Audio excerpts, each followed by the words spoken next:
اظلم ممن کتم شہادت اس تو وڈا ظالم کون ہے جڑا اللہ دے قرآن تے پردہ پا دے. اس تو وڈا ظالم کون ہے جڑا اللہ دے قرآن دی حقانیت نو چھپا دے تے اللہ دا قرآن کیڑا حق پیا بیان کریندا ہے. اللہ دے قرآن نے حق والا کیڑا مسئلہ بیان کیتا ہے. آؤ اللہ دے قرآن کو لو پوچھنے آئے. جب میرے کو لو پوچھ سو ہو سکتا ہے میں جھوٹی گل کر جاواں, ہو سکتا ہے میں تواڈے ایمان تے ڈنڈی مار جاواں, ہو سکتا ہے میں تواڈے نال دال آ جاواں, ٹائم ہے نہ جاواں. جے ہو سکتا ہے میں تواڈے نال کوئی بے غیرتی کر جاواں, مگر حق پوچھنا ہے. اللہ دے قرآن کو لو پوچھنے آئے. اللہ دا قرآن تینوں مسئلہ حق سمجھا دے وے. اللہ دا قرآن تینوں زندگی گزارن دا طریقہ سمجھا دے وے.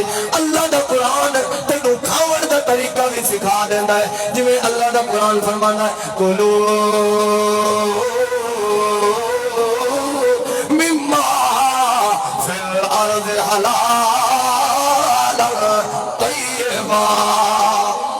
مسلمان حلال کھاندا ہے تے پاک کھاندا ہے, حرام تے پلید دے نیڑے نہیں ویندا, حلال تے پاک کھاندا ہے. مسلمان دی غذا پاک ہوندی ہے, مسلمان دی غذا حلال ہوندی ہے. دو چیزاں دا ہونا ضروری ہے, حلال بھی ہوے طیب تے پاک بھی ہوئے. جہندی غذا حلال نہیں, جہندی غذا پاک نہیں, اس بندے دے اندر کدی ہدایت نہیں آ سکتی. دعا دی قبولیت دا تعلق غذا نال ہوندا ہے. جے بندے دی غذا حرام ہوئے تا بندے دی دعا قبول نہیں ہوندی. جے اللہ دے دربار دے اندر اپنی دعاواں قبول کروانا چاہتا ہے تا اللہ فرمانا ہے کلو مما فی الارض حلالا طیبا.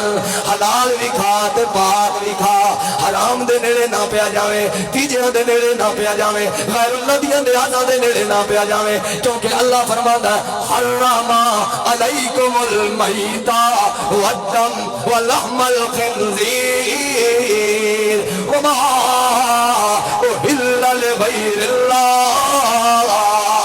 جڑی اللہ تو علاوہ چاہے غیر دے نام تے ذبح ہوندی پئی ہوے او مسلمان اُتے کھاونا حلال نہیں ہے. اے بابے دے نام دا بکرا پیا ذبح ہوندا ہے, اے سلطان بہو دے دربار تے پیا ذبح ہوندا ہے, اے علی حجویری دے دربار تے پیا ذبح ہوندا ہے, اے بہاؤالدین زکریا دے دربار تے پیا ذبح ہوندا ہے, اے شاہ شمس تبریز دے دربار تے پیا ذبح ہوندا ہے. اللہ فرماندا ہے ما اہل لغیر اللہ. اے مسلمان تے کھانا حلال نہیں ہے, حرام اے میں اللہ نے حرام کر دیتا ہے.